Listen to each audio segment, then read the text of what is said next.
Good afternoon, everyone.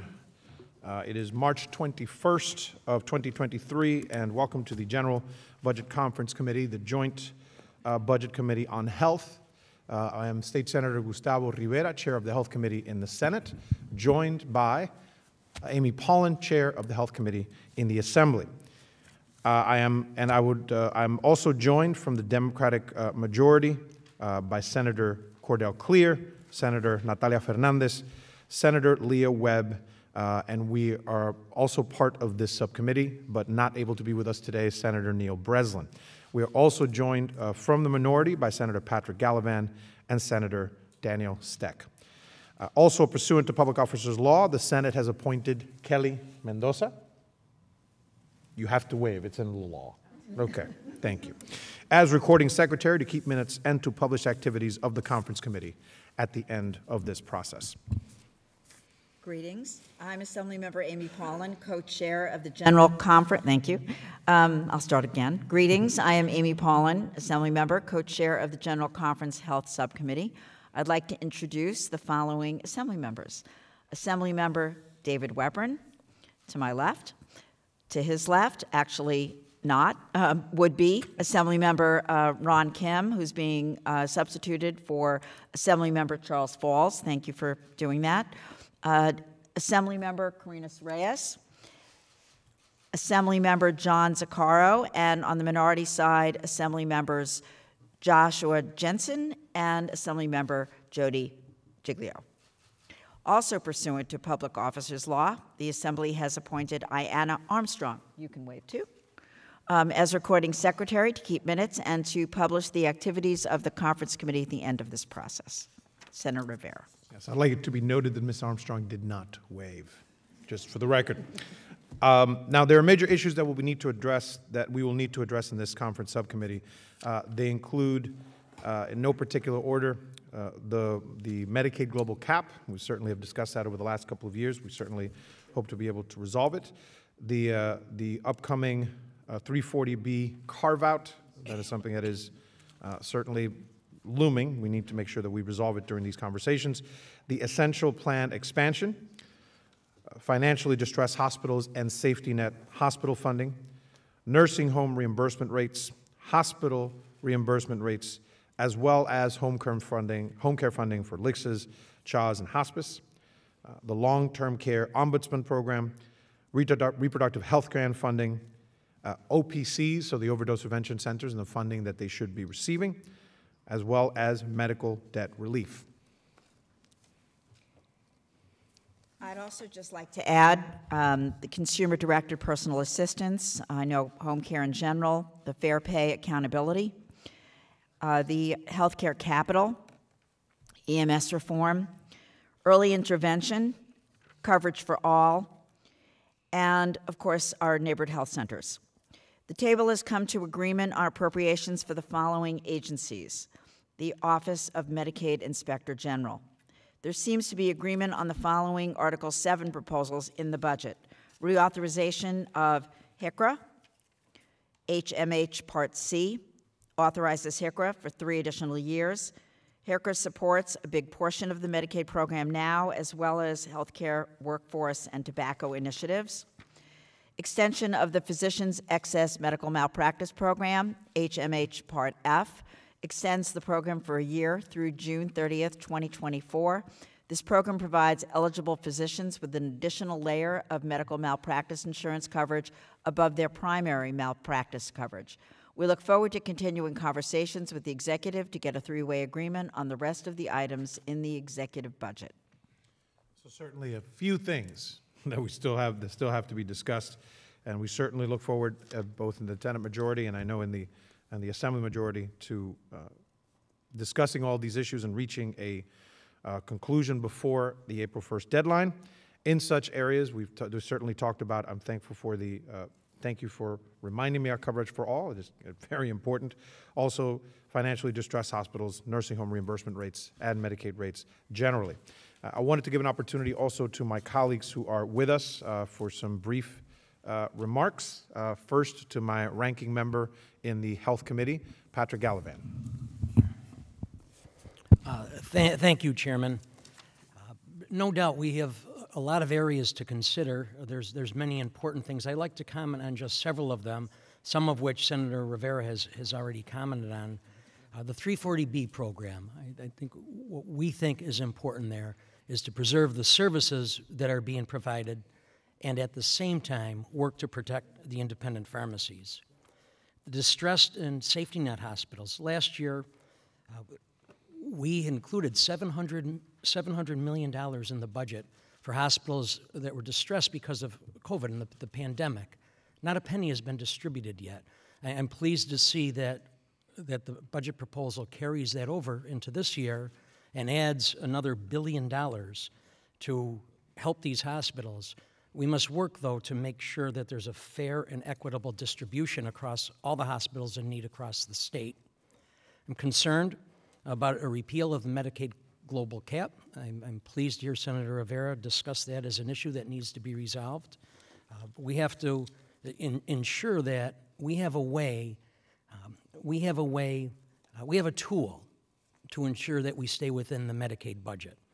And finally, a funding cut for the indigent care pool for hospitals in the Senate One-House budget is a concern that I hope we're able to resolve. And I look forward to working with all my colleagues to provide sufficient funding for health services throughout New York State. Thank you. On our minority side, the ranker for health, Josh Jensen. Thank you, Madam Chair, for affording me the opportunity to speak today on behalf of the Assembly Minority Conference. The Assembly Minority supports both houses rejecting the governor's proposal to withhold FMAP funding from the counties, and our conference supports protecting this funding for counties permanently in statute in hopes that this will be included in the upcoming enacted budget. During this time of workforce challenges for nursing homes, the Assembly Minority supports ongoing discussions to increase the Medicaid reimbursement rate for our nursing homes. Additionally, now that the COVID-19 pandemic has largely wound down, the Assembly Minority Conference expresses concerns over the continued expansions of the entirety of the Medicaid program that may fiscally jeopardize the program in the future. We should be ensuring that the program is as efficient and effective as possible, and that there is support across the healthcare continuum, and that new issues such as the review of new technology to be used for Medicaid recipients does not go almost a decade without review. The legislature and executive should adjust their focus to ensure that Medicaid exists to serve the most vulnerable populations in our state and work on transitioning individuals to alternative coverage options outside state subsidized plans. The Assembly Minority is pleased to see the legislature opposing the Medicaid pharmacy fee-for-service transition, but supports ongoing discussions on how to ensure that retail pharmacies will be properly reimbursed under the Medicaid program. I am confident that we can enact an on-time state budget that is open and transparent with legislative input from all of our legislative conferences. Thank you, Madam Chair. We'll follow up with Senator Clear. I want to start by just saying how we must continue to highlight fair pay for our home care workers and nursing home reimbursements. I would like to make sure that we get the nursing home Medicaid reimbursement for our nursing homes so that they can survive. I'm glad to see there is some commitment for the long-term care ombudsman program at NYSOFA. This is very important for our seniors who are in nursing homes to make sure that they are getting the care that they are supposed to get. And I look forward to us continuing to work hard. And also, I concur with the safety net hospitals like Harlem Hospital in my district and others who took a real beating during the pandemic. And that funding is absolutely necessary for them to stay above board. And I look forward to continue fighting and working together to make sure that we take care of our people in need. Thank you. Thank you, Senator Clear. On the Assembly side, Assemblymember David Weprin, Chair of the Insurance Committee. Thank you, Chair Paulin. I look forward to working with Senator Neil Breslin, the chair of the Senate Insurance Committee, to work out some of the differences in language. I'm just going to highlight two particular proposals where we agree. The Assembly accepts the executive proposal to extend the health insurance continuation assistance demonstration project for 1 year, and the Senate has agreed to that as well. The Assembly modifies the executive proposal to establish a guarantee health fund by adding certain consumer protections. We are the only state out of 50 states that does not have a health guarantee fund. And there is an out-of-state insurer that has close to 700 New York insurance policies for long-term care, mostly senior citizens, and obviously we're concerned about protecting them. We put in some language on consumer protection. The Senate accepted the proposal as is, and I look forward to working with Senator Breslin on the particular language on the health care guarantee fund, because there will be certain agreement on the language over the next week or so. Thank you. Next, Senator Natalia Fernandez.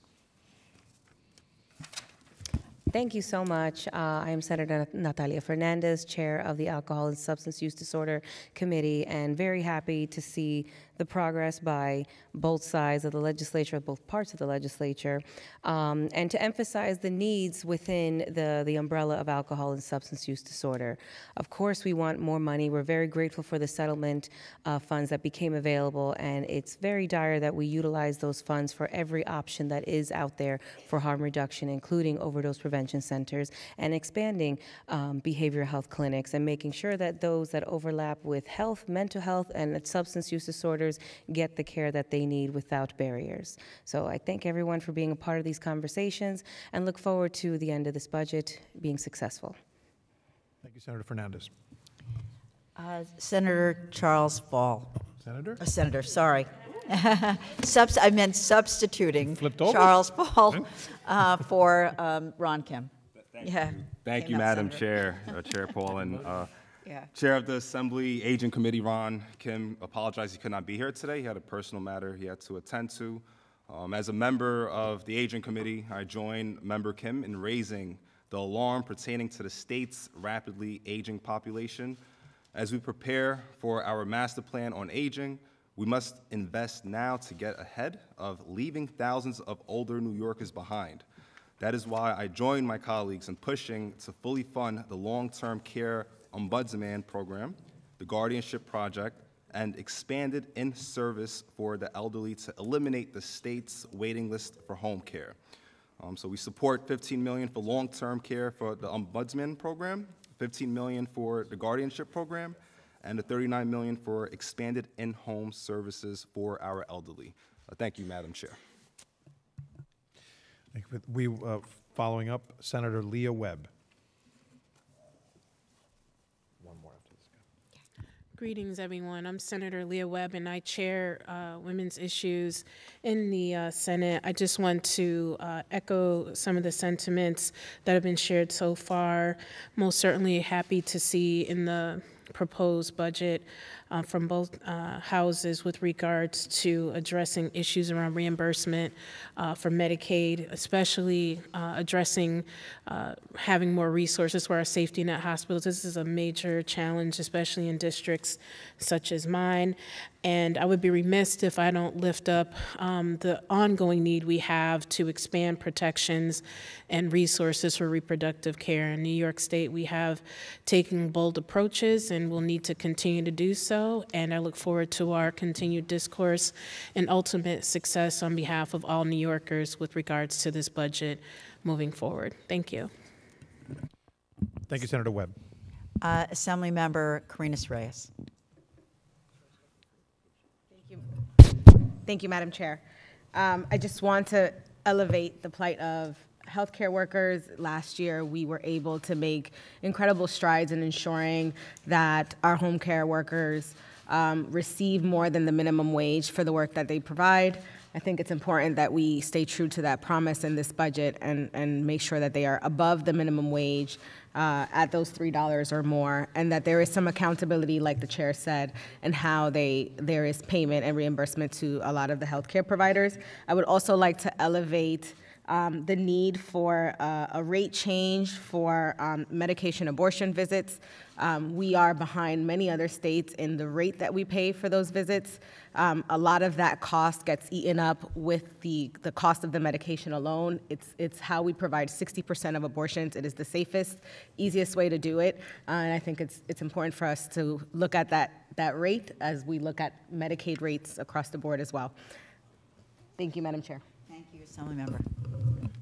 Last but certainly not least, Senator Dan Steck. All right, thanks, Chairman. It's always nice to back clean up. I'd like to thank you and everyone else for their remarks, and I certainly agree with the large majority of what's been said already, particularly the mention of the 340B prescription drug benefit program and its importance to strike that balance that we're seeking.